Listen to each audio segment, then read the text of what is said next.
Paz e bem a todos.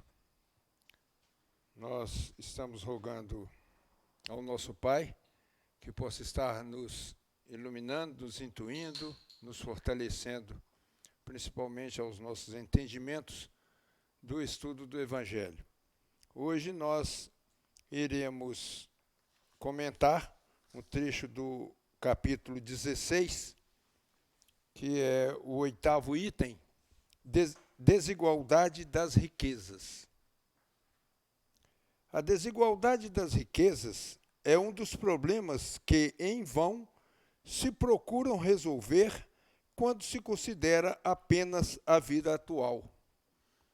Não é só o problema da desigualdade das riquezas, né? Nós vimos no decorrer, né, dos ensinamentos da doutrina espírita que é uma infinidade de situações em que nós só vamos ter respostas a partir do momento em que conciliarmos a pluralidade das existências, né? As muitas reencarnações. E a desigualdade das riquezas é uma delas. A primeira questão que se apresenta é a seguinte: por que todos os homens não são igualmente ricos? Por uma razão muito simples. É que não são igualmente inteligentes, ativos e laboriosos para adquirir, nem sóbrios e previdentes para conservar. Aliás, é uma questão matematicamente demonstrada que, supondo-se feita essa repartição, o equilíbrio seria rompido em pouco tempo em virtude da diversidade de caracteres e aptidões, que, supondo-a possível e durável, tendo cada um somente o necessário para viver, isso equivaleria ao aniquilamento de todos os grandes trabalhos que correm para o progresso e o bem-estar da humanidade. Que, portanto, supondo que ela desse a cada um necessário, desapareceria o estímulo que impulsiona as grandes descobertas e os empreendimentos úteis. Se Deus a concentra em alguns lugares, é para que dos mesmos ela se expanda em quantidades suficientes segundo as necessidades. Então, ele aqui vem nos mostrar, e isso matematicamente, né, já é demonstrado, que se as riquezas fossem, né, os bens fossem divididos equitariamente, né, da mesma forma, a mesma quantidade, né, cada um iria exatamente usufruir da sua aptidão e nada mais, né? Por que que o pedreiro iria trabalhar para o engenheiro, né? Por que que o encanador iria trabalhar na construção de um prédio, né, se ele tinha o dele? Por que que o agricultor iria plantar, vender o seu produto, sendo que ele tinha para a sua subsistência, né? Então, assim, cada um faltaria a todos aquilo que ele não teria da sua competência, né, da sua aptidão, né? Então, isso, em pouco tempo, praticamente, isso iria se aniquilar, iria se acabar, né? Porque iria faltar para uns e para outros aquilo que ele não tivesse aptidão em criar, em fazer, né? Admitindo-se isso, pergunta-se por que Deus a concede a pessoas incapazes de fazê-la frutificar para o bem de todos. Essa é ainda uma prova da sabedoria e da bondade de Deus. Ao dar ao homem o livre-arbítrio, quis que ele chegasse, pela sua própria experiência, a discernir o bem e o mal, de maneira que a prática do bem fosse o resultado dos seus esforços para a sua própria vontade.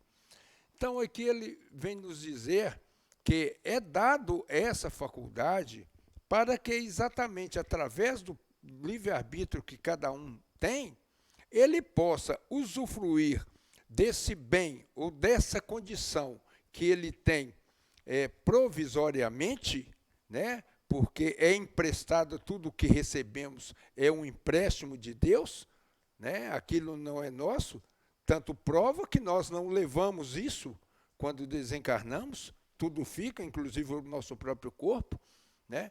Aquilo que nos é dado para que nós utilizemos isso para o nosso próprio desenvolvimento e utilizemos isso também para que nós possamos proporcionar, né, a evolução do outro, né? Que automaticamente nós produzindo a evolução do próximo, nós estamos autoevoluindo também, né? É o caso da distribuição das riquezas, quando fala, né? Quando você tem as condições financeiras para estar aí produzindo trabalho, um trabalho digno para o seu próximo, você está também angariando bônus horas, né, benefícios e evoluindo com aquilo, né? Você está, de certa maneira, utilizando aquela riqueza para o lado do bem. É o que o nosso livre-arbítrio nos faculta, né? Que nós sigamos para o lado do bem ou pelo lado do mal. Aquele que utiliza daquela riqueza ou daquele bem que Deus lhe proporciona em divergência com o outro, seu irmão, né, é para ser usado para o bem. E aquele que não o faz dessa maneira, é cobrado dele isso, né? Então, por isso que muitas das vezes eles falam que a riqueza, né, a prova da riqueza, ela é muito mais difícil de se conseguir êxito do que a pobreza, né? Na pobreza é muito mais fácil se conseguir o êxito, exatamente porque a riqueza nos proporciona uma série invariável de ilusões, de desejos, de egoísmos, de vaidades, que acaba nos levando a sucumbir com relação à prova da riqueza. Ao dar isso nós já lemos, ele não deve ser fatalmente levado a um nem ao outro, pois então seria um instrumento passivo e irresponsável, como os animais. A fortuna é um meio de prová-lo moralmente, mas como, ao mesmo tempo, é um poderoso meio de ação para o progresso. Deus não quer que permaneça improdutiva, e por isso que incessantemente a transfere. É aquela situação que hoje nós viemos numa condição, né, de riqueza, abastado financeiramente ou de bens, né? E amanhã nós podemos vir como mendigos, exatamente por essa transferência, que é exatamente através da riqueza que nos é proporcionado, né, essa condição de evolução, mas também da prática da caridade, da prática de ajuda ao próximo. Cada qual deve possuí-la para exercitar-se no seu uso e provar a maneira por que o sabe fazer. Como há a impossibilidade material de que todos a possuam ao mesmo tempo, e como se todos a possuíssem, ninguém trabalharia, e o melhoramento do globo sofreria com isso, cada qual a possui por sua vez. Dessa maneira, o que hoje não a tem, já a teve no passado ou a terá no futuro, numa outra existência, e o que hoje a possui poderá não tê-la mais amanhã. Há ricos e pobres, porque Deus, sendo justo, cada qual deve trabalhar por sua vez. A pobreza é para uns a prova da paciência e da resignação. A riqueza é para outros a prova da caridade e da abnegação. Vejam só, né? A diferença, o distanciamento que existe pelo menos para nós encarnados aqui, né, a pobreza e a riqueza.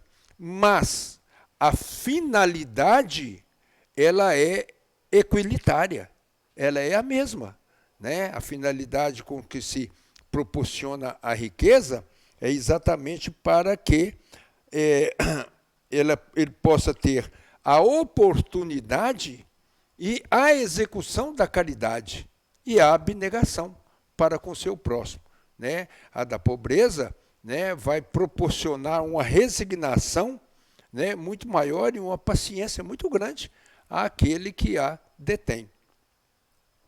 Lamentam-se com razão o triste uso que algumas pessoas fazem da sua fortuna.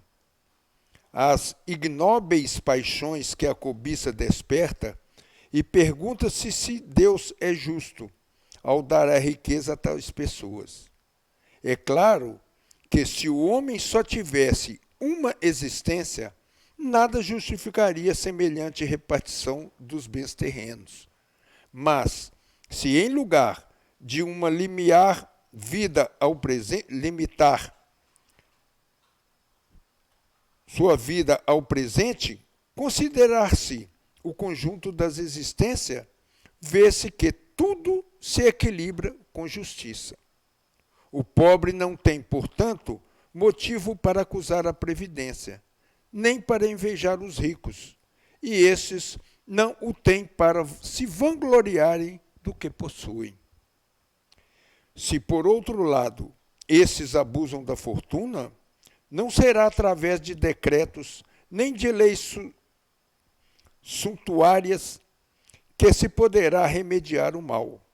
As leis podem modificar momentaneamente o exterior, mas não pode modificar o coração. Eis porque têm um efeito temporário e provocam sempre uma reação mais desenfreada. A fonte do mal está no egoísmo e no orgulho. Os abusos de toda espécie cessarão por si mesmos quando os homens se dirigirem pela lei da caridade. Então, tanto de um posicionamento, né, de uma fortuna, quanto diante de um posicionamento de uma pobreza, né, tudo se reverte à caridade, né? Não adianta nada eu ser abastado financeiramente, né, mesmo que eu não vá para o lado das vaidades, né, das ilusões, e promova aí a colocação, né, proporcione aí emprego a várias famílias, mas aí também vai um alerta. E esse emprego que você está dando ao seu irmão, você está exercendo aquele ou cobrando daquele emprego com dignidade? Você está proporcionando a dignidade ao oferecer aquele emprego ao seu irmão? Não adianta nada só você ter 1.001 funcionários, né, sendo que você, de certa maneira, não igual a tempos passados, mas dentro das necessidades e dentro dos direitos de cada um, você não proporciona, né, com uma dignidade àquele serviço que você entrega, acabando se escravizando aquele que você proporciona no serviço. E a pobreza, né, ela é bem mais fácil porque realmente é a aceitação, é a abnegação, né, é a resignação, melhor dizendo, né, e a paciência para suportar exatamente aquelas dificuldades que é considerado das dores, dos sofrimentos maiores, é exatamente a pobreza, que quando ela leva a estados extremos, como, por exemplo, a fome, né? Que Jesus nos abençoe, que nós possamos ter esse entendimento aí e que possamos também estar colocando as indagações aí no YouTube e divulgando este canal para engrandecimento da própria doutrina espírita.